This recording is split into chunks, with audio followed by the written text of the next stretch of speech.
I'm here today to talk about podcasting. And some people that like podcasts really know what podcasts are, and people that have never heard of them are really missing out. So I want to educate you first on basically what a podcast is in a brief time here.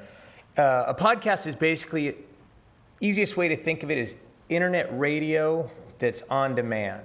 It's something that you can download to your MP3 player or personal player. People that have iPhones can download them straight to their iPhone. If not, you can download it to any MP3 player, and you can take it with you to listen to it on your time when it's convenient for you. It's subscribable, so that if you have a show that you particularly find in this catalog of podcasts and you like it, you can subscribe to it. And anytime a new show is uploaded to that podcast, it's automatically downloaded to your MP3 player. For example, if you have an iPhone, whenever you sync your phone with the computer, it'll automatically download any new podcasts that have been put out. Most people will put their show out on a weekly or a monthly basis. Sometimes people have a series of 10 shows, and that's kind of the end of it. My show has 25, and I wrapped it up at that, but there's 3 more that I'm coming back for on it. And podcasts can be used for any different type of thing. You can use them for educational purposes. I subscribe to about 20 of them, and I would say about 15 of them are educational, and you can find them down to any little niche that you want to find. It's ridiculous the things you can find on there. We were just talking about that earlier. Or you can find them entertainment-wise. I'd say of the 20 I subscribe to, about 15 of them are education. About 5 of those are, I feel like I'm getting married here. No, I'm just kidding. I'd say about 15 of those are educational, and about 5 of them on the other side are just for fun. My podcast, The Water Sifu, the main purpose of it is to train people for water treatment or water distribution exams. And I started it about 1.5 years ago. And when I first started it, I'd look, and if I got 10 downloads in a week, I was like, hey, I got 10 downloads. As of now, coming this week, I'm coming up on 25,000 downloads on it. And as of the first of the year, for some reason, I don't know what happened, but it hit some critical mass, and it started getting about 2,500 downloads? Yeah, 25,000 downloads. Since the first of the year, I've been averaging about 2,500 a month, and it's been growing exponentially since then. And for a podcast, literally, that trains people on water treatment and distribution, that's about as niche as you can get. Literally, I get like downloads on shows like Iron, Manganese, and Nitrification, and I'm like, really? So it's something that I really, really enjoy doing, and I think my show has worked out really effective because people are learning this stuff, and when I do my show, I try to relate to the listeners, even though it's a one-way thing, on a personal level. And if people email me, I write them back as well. And I've talked to several people, and I've been able to form relationships with people all across the country. And it's really kind of a neat thing to be able to do. I want to move on to the next page because of time allowances here. And I want to talk about basically the how-to of podcasting. Most people start by listening to it, and then they realize, oh my goodness, I can put my voice on there, and then they get interested in wanting to put up something that interests them. If you look at this looks really, really complicated. It looks like there's a lot of stuff involved, but I want to make it really clear to you guys, I am not a technical person. It was about 4 years ago that I learned for the first time how to email an attachment to somebody, okay? This PowerPoint presentation, my 13-year-old daughter did. I didn't even do it. And I gave her 20 bucks. I put it on paper, and I said, I'll give you 20 bucks if you can do this. And it took her like a half hour, 20 minutes. I was like, I just got robbed. So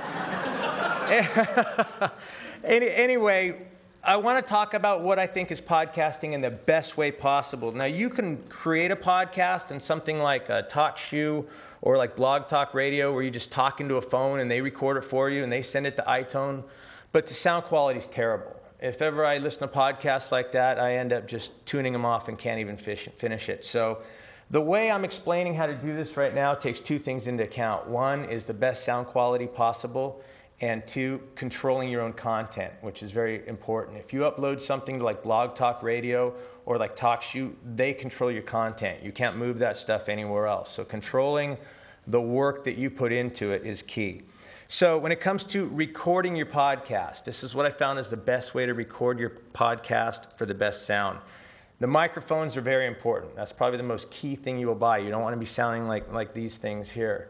with all the feedback and all that stuff. So I would recommend sink some money into a decent microphone. You can get decent microphones for about 80, 90 bucks. I sunk about $300 into a Heil PR40, which I think is kind of the top of the line mic, and it's worked very, very well for me.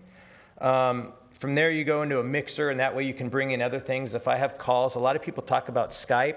I just plug my iPhone into my mixer and bring calls right in that way, and it works really well. And from there, from the mixer, you go to your recorder. Now, I stress going to a personal recorder rather than your computer. You can have problems recording straight to your computer. If you're using software on your computer, that can crash. And if it hasn't crashed to you, it will crash on you someday. So that's something to take in mind. And you don't want to have your podcast crash when you're in the middle of an interview that took you a month to set up with somebody. The other thing is your computer will pick up fan noise. So if you record directly into a personal audio recording device, it'll kind of solve that problem. And then just copy it to your computer later. Then as far as preparing your computer file, you're going to want to edit it. You can edit it for free with Adobe Audition. I'm a big fan of Adobe Audition. I use that. And then if you recorded it in a WAV file, you want to convert it to an MP3 file, tag it, meaning you're giving that MP3 file the information so that when people look at it on their MP3 device, they can read what your show is, they have your artwork and so forth, and upload it. You want to upload it to Libsyn. That's what I believe. You don't want to upload it directly to your website. And I'll take a step here and explain something. Podcasts aren't directly in iTunes. You host them somewhere. You host them on a website. iTunes is basically a directory of podcasts, and iTunes looks to your website to see when you release a new show, and then they just upload their categories. So a lot of people are confused about how that works. And you want to host your podcast on a website specifically for two reasons. You might have a website that has nothing to do with your podcast. You might have a website that talks about chemistry, and your podcast is in addition to your website. Or just the flip of that, you may want to use your website as a complement to your podcast. My show started with a podcast on training people for the distribution and treatment exams. And now I have YouTube videos that I link to my website as well. I have links outside to my website as well. I have videos. I have a couple of videos that I sell there. So the whole thing kind of comes together. I recommend setting up your website with Bluehost. And the reason I like Bluehost as a server is because they have a one-click installation of WordPress. And WordPress, for people like me who are not tech savvy, who need to pay their daughter to do PowerPoint, is a godsend for creating websites. I taught myself how to do the whole website thing in about 2.5 hours with some YouTube videos using WordPress, so I highly recommend it. You do not want to load your podcast directly to your website, because as people start to download these more and more and more, it pulls bandwidth out of that website, and even the websites that say unlimited bandwidth will get upset about it. So you upload it to a server. That's what I use Libsyn for, and link to that WordPress site. And then the last thing I'll say real quick is you submit your podcast from your website to these basic eye catchers. iTunes is a podcatcher. It's a directory. Stitcher is another one. The BlackBerry Market is another one. Zune, Miro, these are all just podcasts. And I use FeedBurner, which works kind of like a middleman. FeedBurner is something that looks at your website for whenever you released a show and then sends it out basically to all these podcatchers. The reason you want to use FeedBurner as a middleman is if you ever change where your show is coming from. Let's say some way down the road, Bayworks says they love my show, and I say I don't want to pay for hosting anymore, and I want to switch all this stuff to them. Instead of having to worry about updating and dealing with a lot of problems, you would just submit it, tell FeedBurner to look here, and FeedBurner already updates all those different podcatchers, so it makes it easier. I've said a ton of stuff here. I want to give you some more information. I did not have this first one when I started, and I really wish I did. LearnHowToPodcast.com. There's also, these should all be on these flash drives. There's also some podcasts about podcasting. There's a podcast called The Podcast Answer Man, which I think is a fantastic podcast. Listening to that pretty much taught me everything I needed to know to get started in this. There's another podcast called The Audacity to Podcast. And if you have any questions out there, you can feel free to contact me. I'll be happy to answer your questions personally at my email. The website right there is the website that hosts my podcast, waterseafood.com.